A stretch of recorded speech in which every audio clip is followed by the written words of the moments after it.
Fundación Libertad y Desarrollo presenta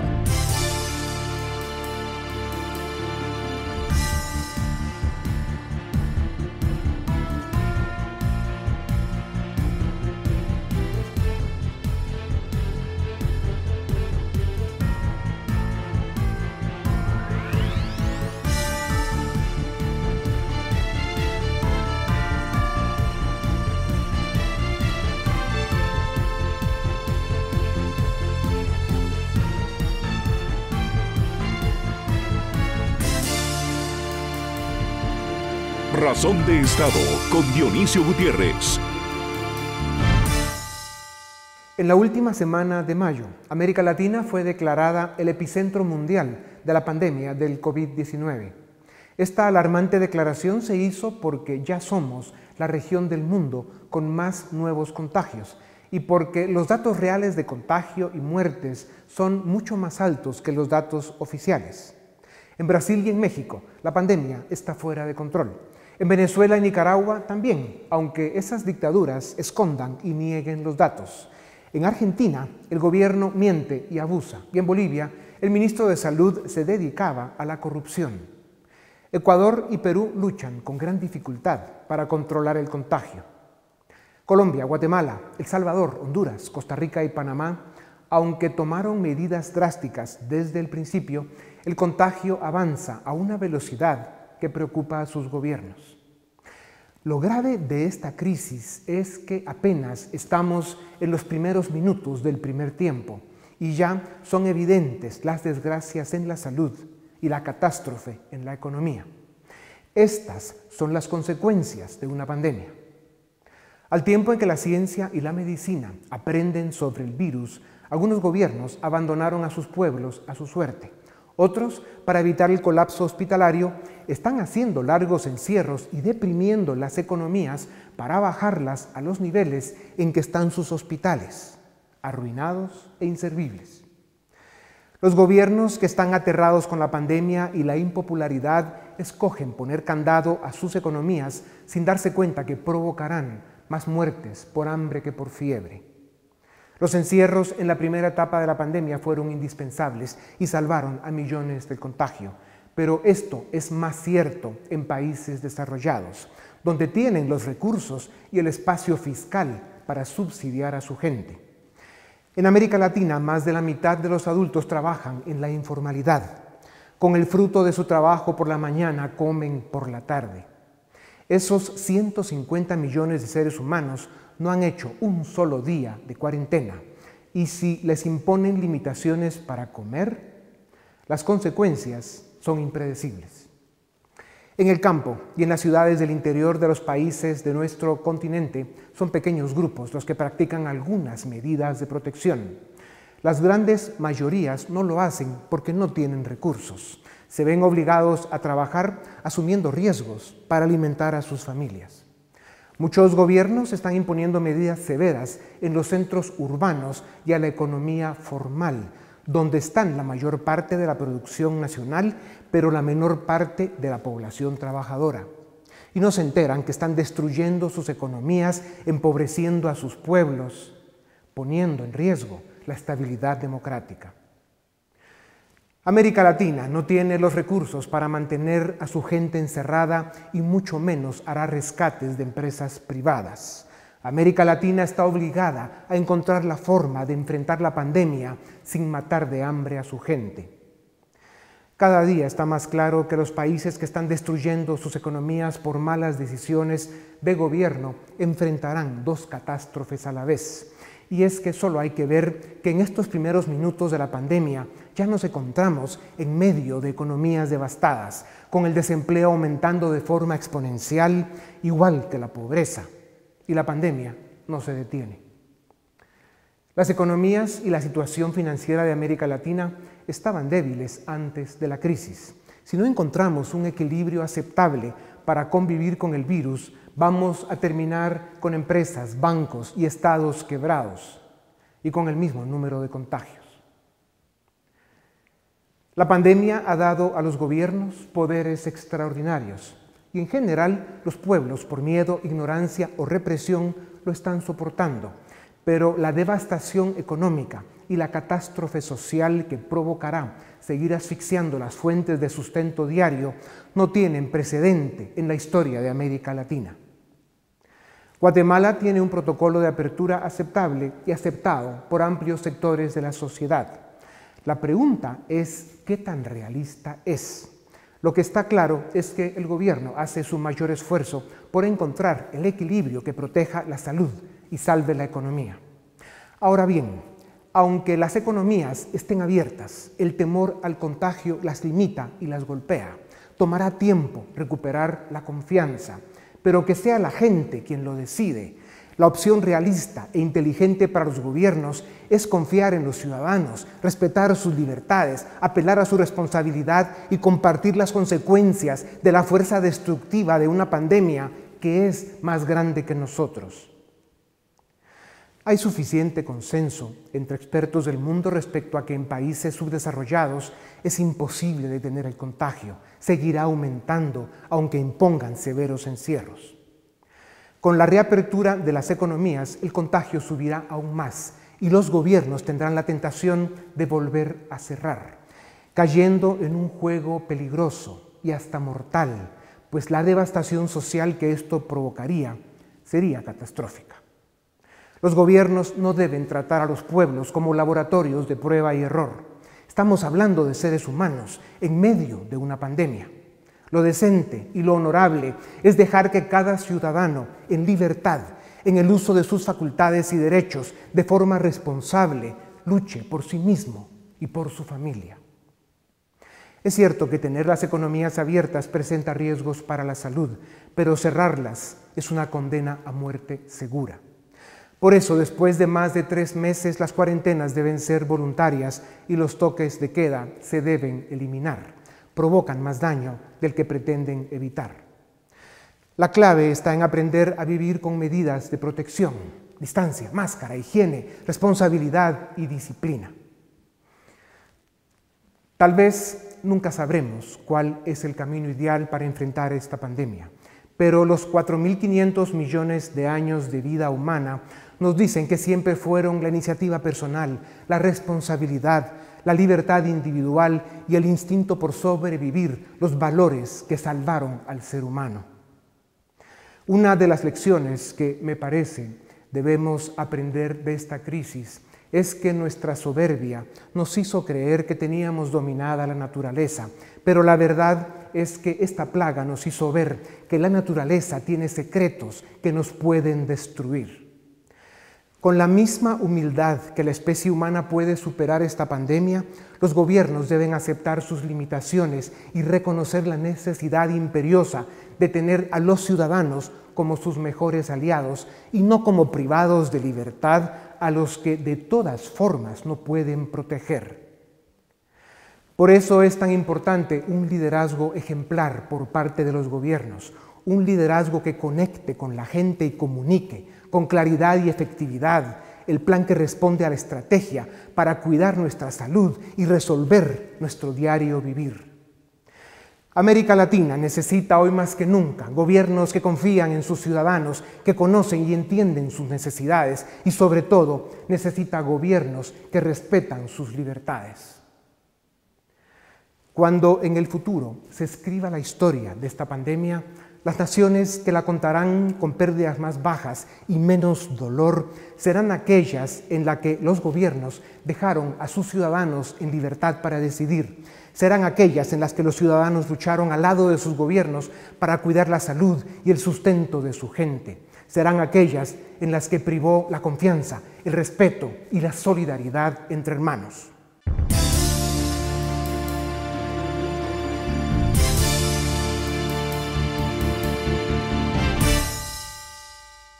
América Latina es ya el centro mundial de la pandemia del COVID-19. Están quedando expuestas sus debilidades estructurales y se están acentuando sus dramas y sus déficits.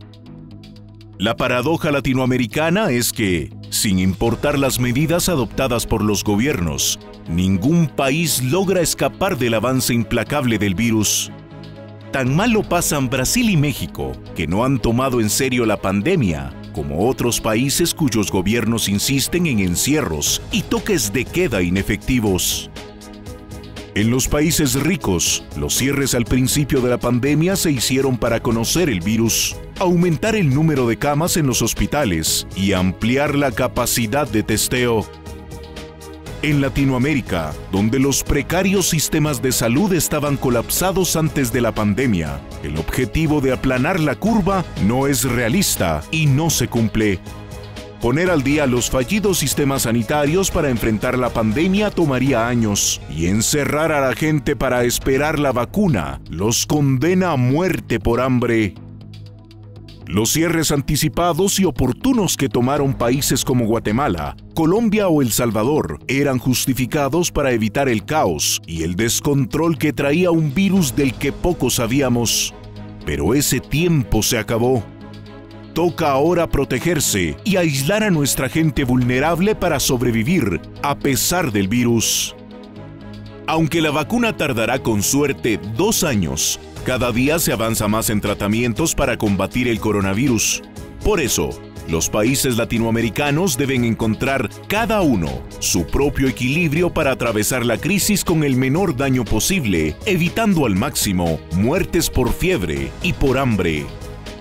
Es iluso pensar que décadas de subdesarrollo político, con gobiernos corruptos y sistemas de salud disfuncionales, se borrarán mágicamente con los ambiciosos y a veces utópicos planes de muchos gobiernos latinoamericanos para hacer frente a la pandemia.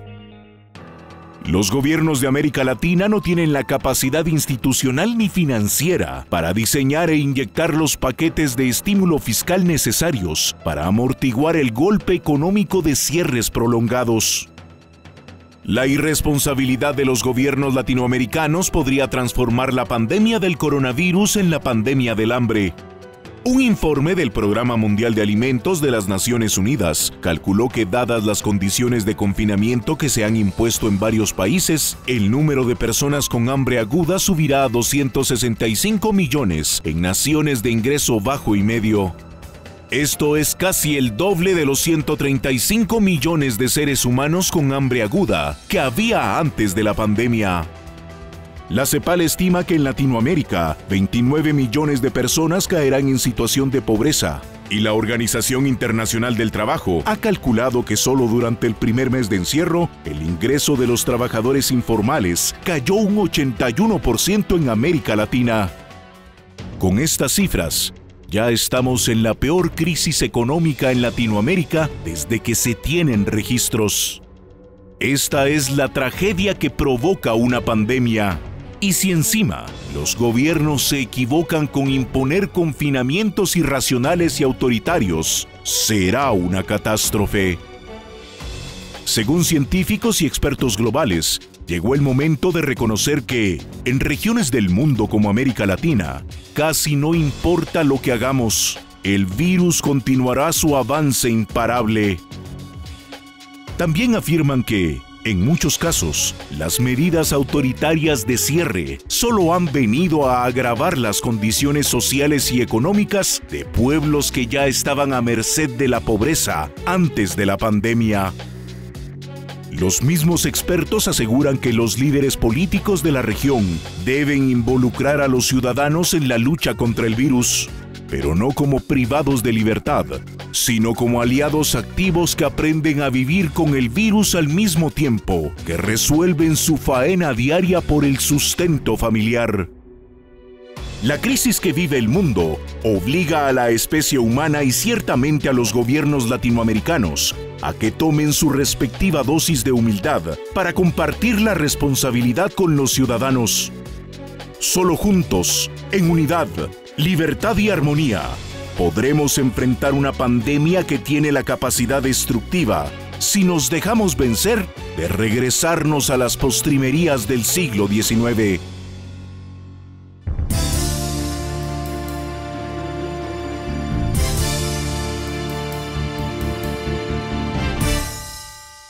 Bienvenidos, esto es Razón de Estado y tengo el gusto de presentarles al doctor Luis Pedro Villanueva. Él es médico especialista en enfermedades infecciosas, es una autoridad en los hospitales Herrera Gerandi y el Hospital Esperanza. Nos acompaña también el doctor Juan Manuel Luna, él es médico internista y neumólogo, es jefe de la unidad pulmonar en el Hospital Roosevelt. El licenciado Richard Aikenhead, él tiene una maestría en Administración Pública por la Escuela de Kennedy en Harvard, fue ministro de Economía y de Finanzas Públicas. El licenciado Roberto Bardón, él es director ejecutivo de CACIF, abogado y notario, con una maestría en Derechos Humanos. Ustedes son respetados profesionales, pero sobre todo son ciudadanos ejemplares. Muchas gracias por darnos unos minutos. La primera pregunta quisiera planteárselas a los cuatro. En Guatemala, el 70% de la población económicamente activa trabaja en la informalidad. Son 5 millones de chapines que trabajan en la mañana para comer en la tarde. Representan el 20% de la producción nacional. Esos 5 millones de seres humanos no han hecho un solo día de cuarentena. En una investigación no científica, pero sí suficiente para servir de referente, encontramos que en la costa, por ejemplo, la gente considera que se asfixia con la mascarilla y la mayoría no la usa. Y en el resto del país, donde más o menos se usa, sobre todo en el interior, la distancia social no existe. Además, hay facilidades para los temas de higiene que no están ahí, ¿verdad? Como todos lo sabemos. Ya hemos visto cómo funcionan los mercados o las colas para los programas de ayuda. Cuando a esos 5 millones de chapines en la economía informal les impiden vender sus productos o buscar sus alimentos del día, ya vimos cómo reaccionan. Las restricciones, encierros, toques de queda y demás imposiciones del gobierno se dan para el 30% de la población económicamente activa, que son poco más de 2 millones de chapines. Ellos producen el 80% del PIB, del que cada día queda menos, por cierto. Para terminar, la OMS dijo el lunes pasado que el número de casos nuevos esta semana en el mundo es el más alto desde el inicio de la pandemia. Con este ritmo de crecimiento pareciera que la velocidad de nuevos contagios es similar entre los países que han hecho cierres severos y los que no. ¿Cómo conciliar estas contradicciones? Si la pandemia avanza de cualquier forma, debemos encontrar alternativas distintas a los encierros y toques de queda para enfrentarla. ¿Qué piensan ustedes de esto? Empecemos con el licenciado Bardón. Muchas gracias, Dionisio, por la invitación a este programa. Yo pienso que en la descripción que acaba de hacer usted hay una buena parte de la respuesta, y es que no es posible tener como país una estrategia y un abordaje adecuado si no hay efectivamente una educación de parte de los ciudadanos respecto de las medidas que uno debe tomar, esté en confinamiento o no lo esté. Y pienso que una buena parte del crecimiento de los contagios que se han dado, como bien se explicaba, han tenido que ver con que no se han seguido ciertos protocolos de distanciamiento, de higiene personal, y esto ha provocado que los números vayan obviamente cada vez creciendo. Entonces, mi primera reflexión es, sin un abordaje educativo que vaya desde cada ciudadano, es muy difícil enfrentar la pandemia. Lo segundo, yo pienso que ya hoy contamos como país con una estrategia. Uno puede discutir, y ciertamente durante el curso del programa vamos a hacerlo, si la estrategia es correcta o no, pero ya hay una estrategia. Y esto es importante porque vimos en ocasiones anteriores que los cierres sorpresivos provocaron, de acuerdo a las estadísticas que nos han ofrecido algunos analistas, repuntes de contagio, porque simplemente la gente se agolpó para tratar de conseguir sus abastos familiares, sus medicinas, etc. Hoy ya tenemos una estrategia y creo que eso va delineando un poco más y mejor la manera en la que nosotros tenemos que enfrentar esta pandemia. Y dejo la última reflexión. Yo creo que es importante que como sociedad abordemos este desafío con orden. Cuando digo con orden, me refiero no solamente al ámbito económico, sino al ámbito de salud, que es tan importante también. Y eso significa tener claro qué etapas vamos a implementar, cuál es la estrategia, y que los ciudadanos entiendan perfectamente bien también cuál es el aporte que les toca dar en términos no solamente de sus propias prácticas, sino también en la manera en la que se comporta con sus familiares y con sus vecinos. Así que yo diría que esto tiene que ver con educación, con una estrategia que se siga y ciertamente con un proceso ordenado para poder enfrentar a la pandemia de la mejor manera. Doctor Luna, su visión sobre estos temas. Bueno, yo sí tengo que ser muy enfático y tengo que decirlo, mi visión es enteramente médica, pero estoy en total desacuerdo en el famoso contagio de rebaño, porque cuando uno compara tal vez los números generales, pudiera ser que algunos países que hicieron o no hicieron confinamiento se parezcan, pero cuando uno mira el número de muertos en los países que no hicieron confinamiento es muchísimo mayor. Y tenemos las pruebas. El Reino Unido la empezó a hacer y tuvo que echar para atrás. A Estados Unidos lo empezó a hacer y tuvo que echar para atrás. Y tal vez el ejemplo mayor es Suecia, ¿verdad? Suecia sí lo siguió por muchas semanas.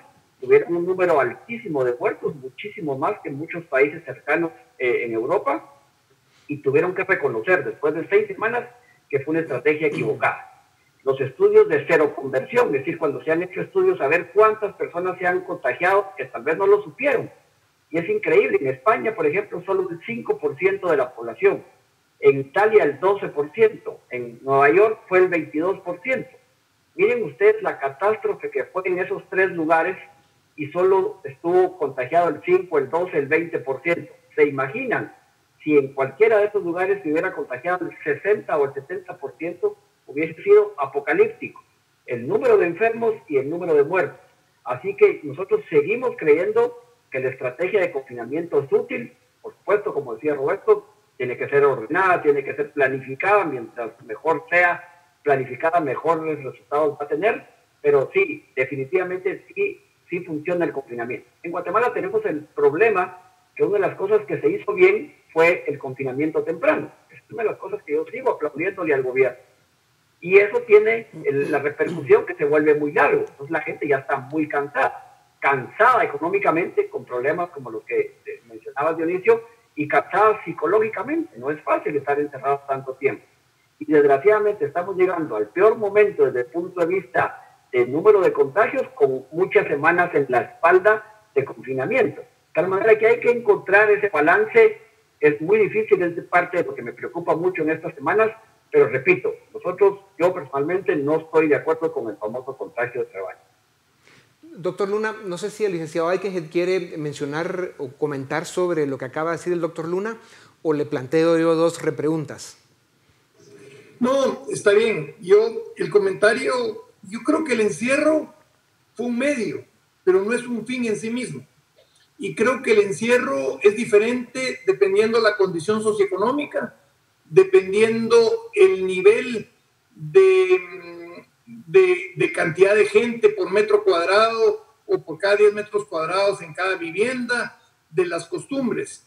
Yo no estoy en contra ni voy a entrar en los temas médicos, que no es mi especialidad, pero en un país como el nuestro, yo creo que el encierro ganó tiempo, permitió educar y concientizar a la población sobre este problema.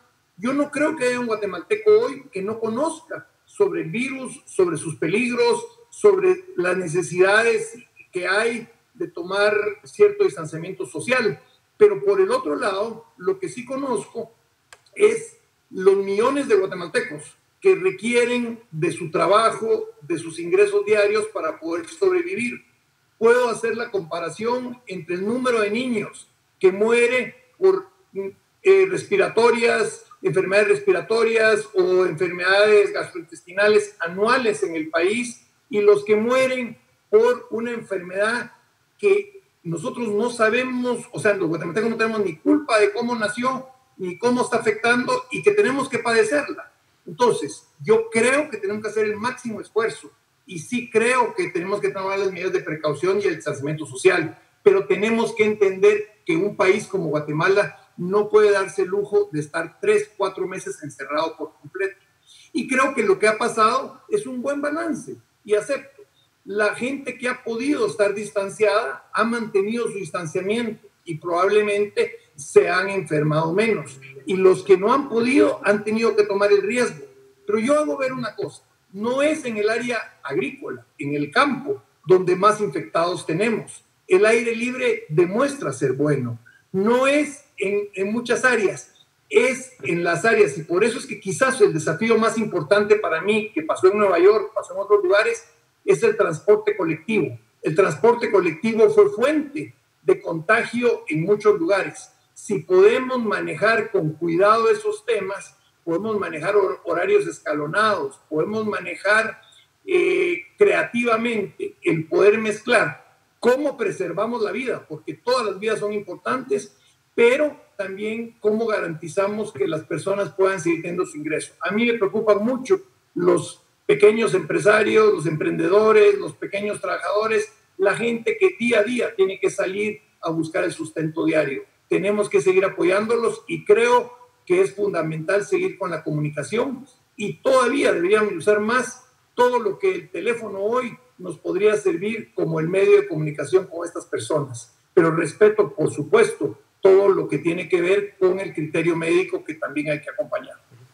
Doctor Villanueva, aprovechando lo que han mencionado los tres que le antecedieron en el uso de la palabra, cuando hablamos del encierro y del contagio que se evitó, a veces damos la impresión como que ya pasó el problema, pero la realidad es que el virus va a estar ahí por lo menos los próximos 2 años o más hasta que aparezca la vacuna. Y luego cuando decimos que el encierro evita contagios, hay que preguntarse quiénes están en encierro. Y en Guatemala ha sido más que obvio que esos 5 millones, por lo menos, de chapines que están en la economía informal no han tenido encierro. Hay que haber visto los mercados en los municipios. Ahí la vida sigue bastante normal, aunque ya tengan información del virus y el daño que hace. Entonces, hay una realidad paralela a lo que se mira en los centros urbanos grandes, que es la mayoría del país, donde realmente el contagio sigue porque ni siquiera tenemos claridad del registro del número de contagios. No sabemos qué está pasando ahí porque obviamente no se tienen los recursos para lograrlo. ¿Cómo une este comentario, pregunta, a lo que se ha expuesto ya, doctor Villanueva?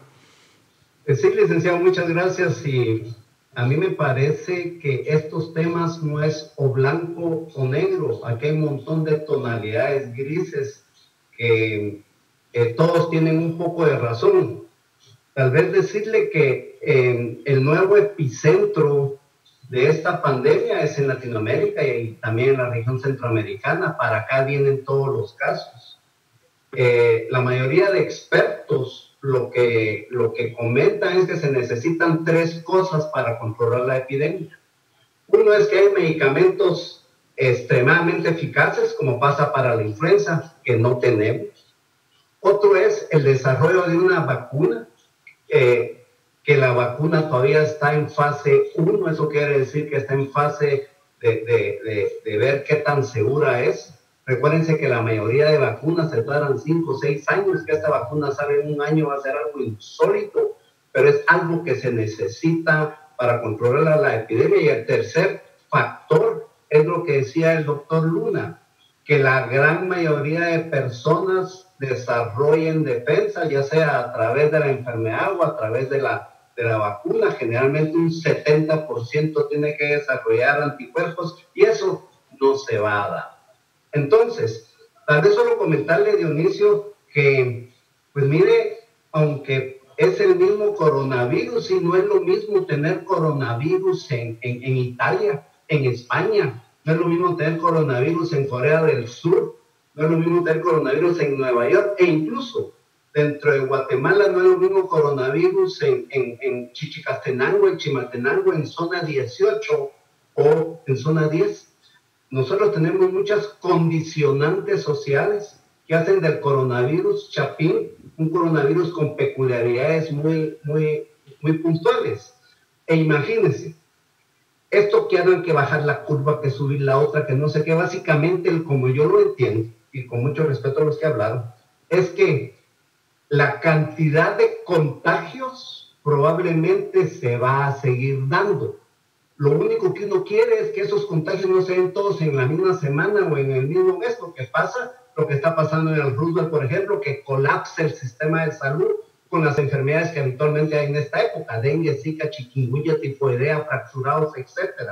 Entonces, ¿qué es lo que uno quiere? Que todas estas gentes que se sigan enfermando y se van a seguir enfermando, pero que se enfermen en 3 meses, 4 meses, 5 meses, mientras aumenta la respuesta hospitalaria.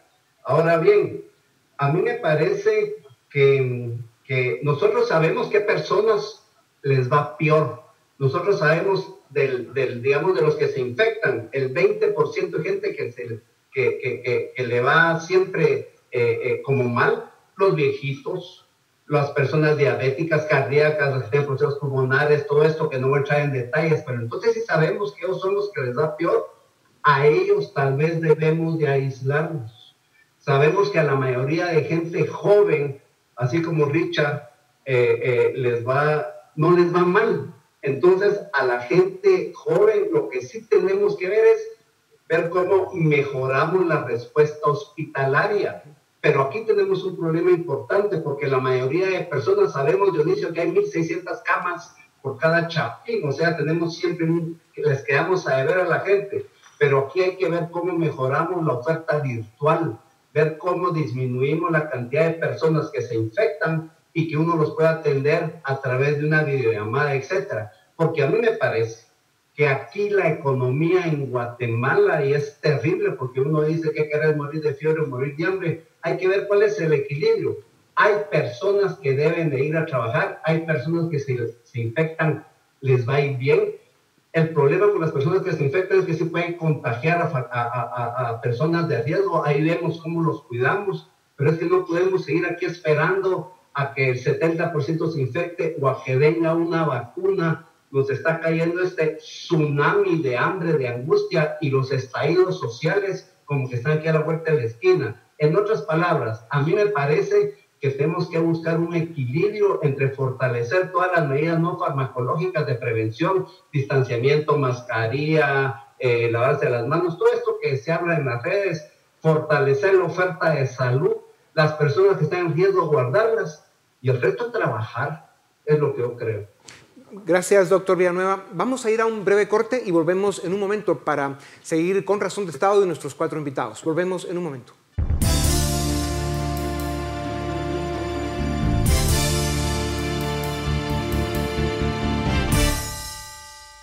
Bienvenidos, seguimos en Razón de Estado con nuestros 4 invitados para cubrir ese tema tan importante que es la pandemia que sufre el mundo. Sin duda alguna parece ser que el nivel de humildad con el que tenemos que entender y enfrentar esta pandemia debe ser muy alto porque nos rebasa. Tiene poderes tan extraordinarios que nos deja con unas limitaciones terriblemente evidentes. Licenciado Ardón, quería hacer un comentario sobre lo que comentamos antes de ir al corte. Lo dejamos, Lic Ardón, y luego seguimos con nuestras preguntas. Muchas gracias, Dionisio. A mí lo que me queda de conclusión en este primer corte es que a la economía y al país no le podemos echar llave. Digamos, pretender ponernos todos en un cajón, poner la llave y esperar a que el asunto termine es impráctico e irresponsable. Por lo tanto, tenemos que encontrar una estrategia adecuada para, como ya se ha hablado aquí, prolongar en el tiempo los contagios, controlar a la población más vulnerable, permitir que la economía vaya abriendo de manera responsable y progresiva. Y comento solo muy breve. Creo que a Guatemala le están pasando 3 paradojas terribles. La primera es que tenemos abierta una buena parte de la informalidad, que es bajo poco control, y tenemos cerrada a una buena parte de la formalidad, que es la que efectivamente puede aplicar protocolos y puede aplicar medidas de control. No podemos seguir en este esquema porque simplemente estamos dejando que en la informalidad la falta de controles provoque contagios y que las empresas empiecen a desaparecer en el ámbito de lo formal simplemente porque hay una prohibición, pudiendo tomar algunas medidas importantes. La segunda es que Guatemala está entrando tarde. Yo creo que esta es una paradoja porque de alguna manera estamos volteando a ver al mundo y el mundo está abriendo y la presión por abrir quizás en el mismo nivel pueda ser muy grande. Yo creo que con esto hay que ponerle una nota de mesura y responsabilidad. Ya Richard mencionaba el ejemplo del transporte público, que tampoco se trata de que nos agolpemos, pero sí que haya un diseño estratégico para esto.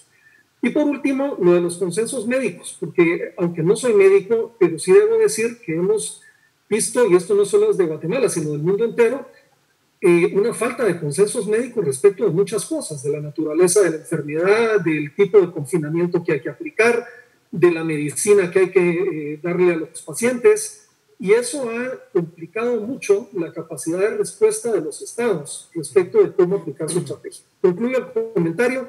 Es muy importante que de parte del sector privado se tengan protocolos, que ya los tenemos, y mecanismos de control para que la formalidad que puede operar con estas medidas que permitan reducir o impedir los contagios pueda comenzar lo más pronto posible. De lo contrario, seguiremos viendo crecimiento de contagios y, por el otro lado, muerte civil de muchas de las empresas del país. Dicho todo eso, yo creo que estamos todos de acuerdo en que el gobierno, y ahora con el equipo que se formó con los doctores Asturias, Araton y Pesarosi, están haciendo su mayor esfuerzo para protegernos. Presentaron un protocolo de apertura basado en la CDC, pero ya se empieza a ver que ese protocolo no funciona ni en los países desarrollados. Gobiernos que optaron por cierres muy severos como India, Perú o Costa Rica, hoy viven un repunte muy fuerte en el número de contagios y apenas daban los primeros pasos en sus reaperturas.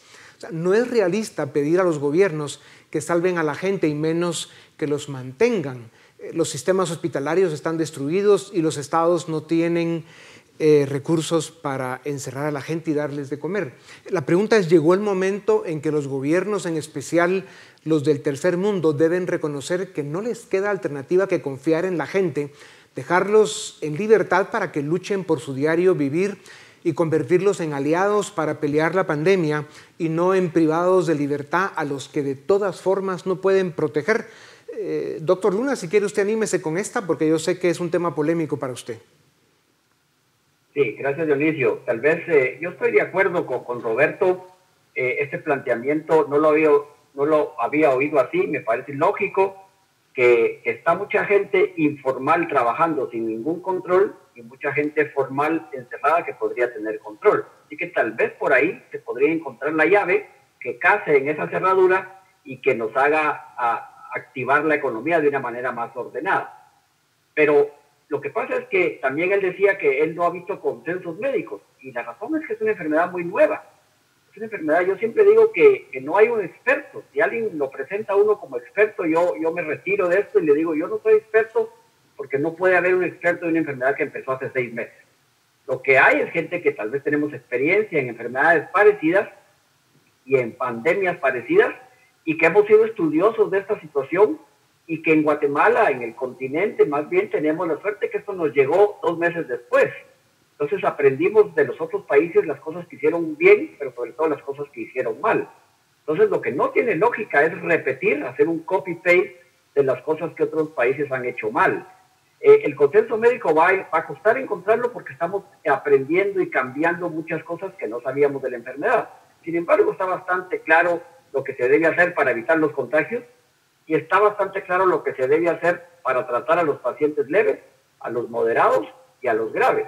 El problema es lo que decía el doctor Villanueva, que siempre hemos dicho, la razón del confinamiento no es evitar contagios, es ganarle tiempo al virus, ganarle tiempo a la enfermedad, para que los 10,000, 12,000, 15,000 enfermos que vayan a haber en Guatemala se nos presenten en 6 o en 8 semanas y no en 2 semanas.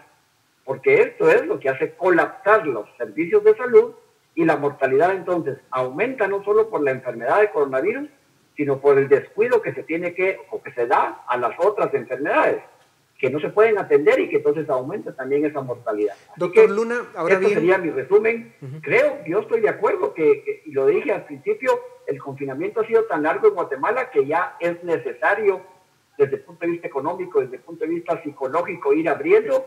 Pero aquí es donde necesitamos la mayor capacidad del gobierno para hacerlo correctamente. Y lo correctamente pasa también por dotarnos a los hospitales de la mayor cantidad de insumos, de personal y de equipo. Porque al ir abriendo vamos a tener más casos. Y esta respuesta no la estamos viendo todavía.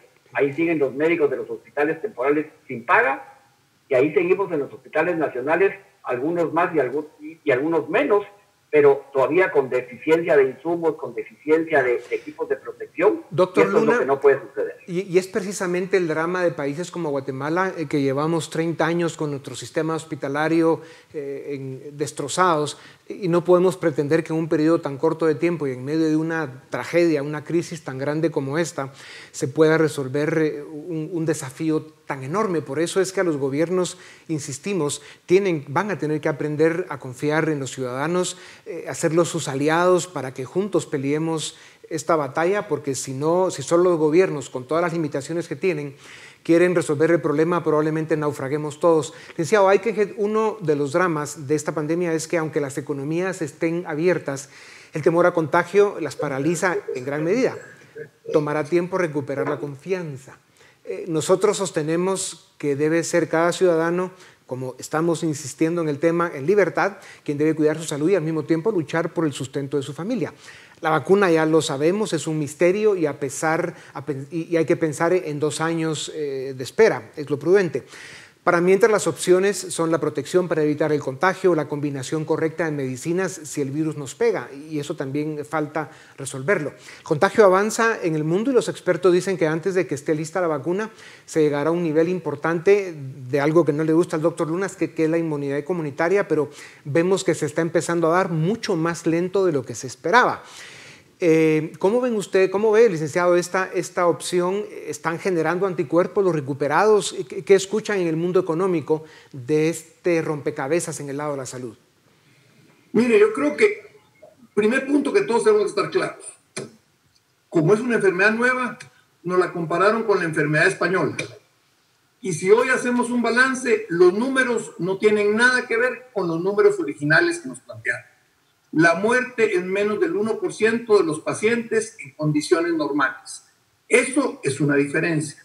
La segunda, que muy bien dice el doctor Luna y que yo lo apoyo, es que lo que más necesitamos en esta velocidad es que con la misma velocidad que tenemos que ir con todo el cuidado, volviendo a trabajar y mantener la economía para evitar más muertes de otras cosas, es que tenemos que actuar rápido para tener más camas de hospital, tenemos que tener más insumos. Lo que sí es ridículo es que no estemos siendo ágiles en dar los insumos para que los médicos que están haciendo la tarea heroica de enfrentar esto, los hospitales y todo, no tengan los recursos que tienen que tener. No hay, ya el Congreso los aprobó, ahí están, hay que ejecutar y ejecutar con todo. Entonces, yo sí estoy totalmente de acuerdo con los médicos de que hay que lograr aumentar la capacidad del Estado a la mayor velocidad posible para atender estos casos. Pero simultáneamente tenemos que entender que la economía, y no estoy hablando de la economía de los pequeños, de los medianos, inclusive de los grandes, tienen que volver a trabajar. Si yo tengo un pequeño restaurante y me lo cierran por 6 meses, ¿ustedes creen que esa persona puede sobrevivir? Él puede pagar salarios, puede lograr 6 meses para poder abrir, no puede. Y más cuando vemos todavía que son cosas que tenemos que mejorar, que hasta ahora se empiezan los primeros casos en los que se empiezan a pagar la suspensión temporal que se hizo. O sea, esta es una crisis, tenemos que actuar con emergencia. Y la emergencia nos dice 2 cosas. La primera que nos dice es, señores, hagamos lo que hagamos, paulatinamente mucha gente se va a infectar.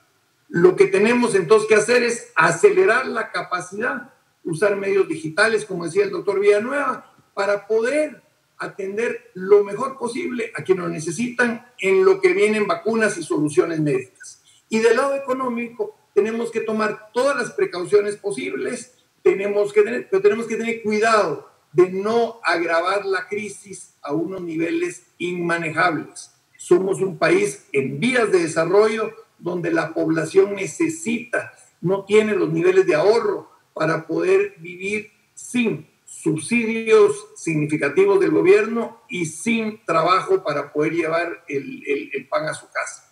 Entonces, es un equilibrio, como bien se ha dicho, pero tenemos que avanzar. Yo lo que sí esperaría, y con esto cierro solo, la idea es que esto nos permita, al final de esta crisis, reconocer, uno, que con esta misma energía que estamos enfrentando el coronavirus, debemos enfrentar en este país la desnutrición y la muerte infantil por enfermedades que son muy prevenibles. La segunda es que tenemos que aprender a usar más la tecnología. La tecnología debería estar en el corazón de la solución de estos problemas. La tercera, esta crisis nos trae una oportunidad para poder avanzar nuestros bienes y servicios y producirlos para Estados Unidos, que se ha alejado de la China dentro de esta geopolítica mundial. Y cuarto, que tenemos que seguir avanzando y no salir de esa parálisis mental, de esa parálisis de reforma, que nos ha hecho que ni la infraestructura, ni los programas de inversión, ni los programas de apoyo en este país hayan avanzado como deben avanzar. Eso es como lo veo yo, como un desafío que en actitud positiva todos debemos de resolver para que los guatemaltecos podamos vivir mejor. Doctor Villanueva, siguiendo con la línea de pensamiento del licenciado Eikenhead, lo grave de esta crisis es que apenas estamos en los primeros minutos del primer tiempo, pero la salud y la economía ya están pidiendo auxilio. Hay suficiente consenso entre expertos del mundo respecto a que en países subdesarrollados es imposible detener el contagio, seguirá aumentando aunque impongan encierros severos. Guatemala y la mayor parte de América Latina se enfrentan a sufrir dos plagas al mismo tiempo, una de salud y la otra de desempleo, hambre y pobreza. Esta es la realidad de las pandemias. Si no encontramos un equilibrio aceptable, como se ha dicho, para convivir con el virus, vamos a terminar con empresas, bancos y el Estado quebrados, con el mismo número de contagios, con una catástrofe humanitaria y con la democracia en peligro. ¿Cómo un médico de la talla de usted, doctor Villanueva, reflexiona sobre una afirmación como esta? Con mucha preocupación, realmente. A mí me parece que los contagios probablemente pueden disminuirse, pero lo más importante de este tema, licenciado, es disminuir la velocidad con que la enfermedad está progresando.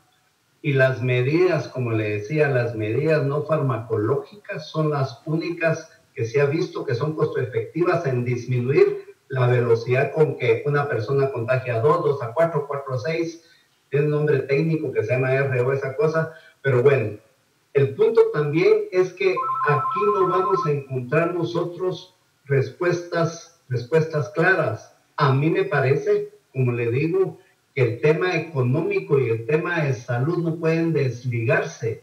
Y a mí me parece también que es imperativo que entendamos de que el país, el gobierno, no puede ser tan benefactor y protector de sacarnos de la crisis. Lo que nosotros necesitamos es mantener esta rectoría, el liderazgo de las autoridades de salud.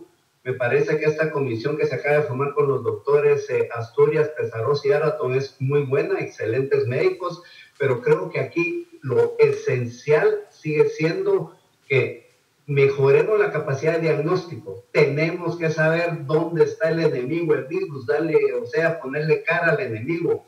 Es imperativo que nosotros identifiquemos a los contactos y tratemos de aislarlo. Me parece a mí que esos son los dos pilares que se necesitan desde el punto de vista técnico-médico para empezar a abrir la economía. En otras palabras, hacer diagnóstico y hacer un seguimiento de los contactos para entonces, de una forma ordenada, empezar a abrir la economía sabiendo quiénes son las personas que más en riesgo están y a estas personas protegerlas. Y por supuesto es a través de la educación continua que tenemos que hacer, porque definitivamente, licenciado, este virus va a seguir aquí. Pues me parece, el doctor Luna tal vez tiene más experiencia en esto, pero estos virus respiratorios, como los otros coronavirus, con el virus de la influenza, no se van. Vamos a aprender a tener una nueva normalidad, y dentro de esa nueva normalidad es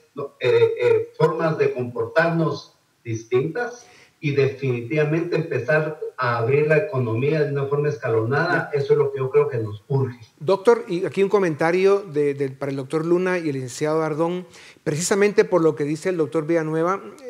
Es cierto que tener las economías abiertas presenta riesgos para la salud, pero cerrarlas es una condena a muerte segura. Por eso, después de más de 3 meses, como ustedes han estado insistiendo, que llevamos mucho tiempo en confinamiento, en encierros, en cuarentenas y toques de queda, ¿no creen ustedes que las cuarentenas ya estamos en el punto en el que deben ser voluntarias y los toques de queda se deben eliminar porque hacen más daño del que pretenden evitar? O sea, ya llegamos al momento que el gobierno tiene que confiar en la gente y que juntos seamos capaces de salvar las dos dimensiones de la vida, que son la salud y el sustento diario. Nos quedan 2 minutos, doctor Luna y licenciado Ardón. Comentarios muy breves. Bueno, rápidamente, Dionisio, lo que le decía antes, entendemos que llevamos muchas semanas de confinamiento, entendemos que es necesario abrir la economía, pero tenemos que ser muy conscientes, ¿verdad? La enfermedad está en su peor momento y tenemos que encontrar ese equilibrio. Creo que dejarle solo la responsabilidad a la comunidad, a la población, para que ahí se cuiden, y yo ya les dije cómo, es muy arriesgado, Dionisio. En todo caso, tiene que ser con un plan muy bien estructurado, que creo que eso sí está haciendo la comisión ahora. No va a ser todavía el momento, pero en cuanto se haga muy estructurado, porque nos tienen que decir qué hacer y qué no hacer. Si lo dejamos al libre albedrío, la gente va a hacer lo que quiere, lo que necesite, y ahí podemos... De todos modos está sucediendo, ¿verdad, doctor Luna? O sea, realmente, de hecho, en la realidad está sucediendo lo que usted acaba de decir, porque el gobierno no tiene capacidad alguna, ningún gobierno la tiene, de controlar a una sociedad, y menos con un 70% de economía informal como la de Guatemala. Entonces es una ilusión que nos puede meter en un lío mucho más grande del que ya tenemos. Es correcto. Yo tal vez ahí solo mencionar muy brevemente, Dionisio, aquí estamos viendo una moneda que tiene 2 caras. La primera cara es la cara de la educación ciudadana, porque cualquier esfuerzo que se haga por el tema de libertad tiene una correspondencia con el ejercicio de esa libertad de una manera responsable, y eso pasa por educación. Entonces creo que hay una reflexión que hacer por ese lado. Y por el otro lado está el sector público, porque creo que también una estrategia de relajamiento tiene que obligar a la administración pública a hacer 3 cosas. A dirigir una estrategia para atención de la población más vulnerable. Estamos hablando de los enfermos más delicados, la gestión eficiente y transparente de las compras de gobierno para que efectivamente el sistema de salud esté equipado, y por último, el manejo de la información estadística, porque hoy se está hablando de una estrategia que depende de indicadores, pero todavía no estoy muy claro si a nivel de país estamos manejando un sistema de información que nos permita tener realmente datos duros y verificables. Bueno, pues muchas gracias. Lamentablemente necesitaríamos otro programa igual que este para poder seguir profundizando sobre temas tan importantes. Al final, muchas gracias por sus aportes. Sin duda alguna son muy importantes, y solo esperamos que, así como en los 4.500 millones de años que ya tiene la humanidad de historia y hemos sido capaces de sobrevivir, en esta oportunidad también lo logremos. Muchas gracias a ustedes también. Gracias. Esto es Razón de Estado.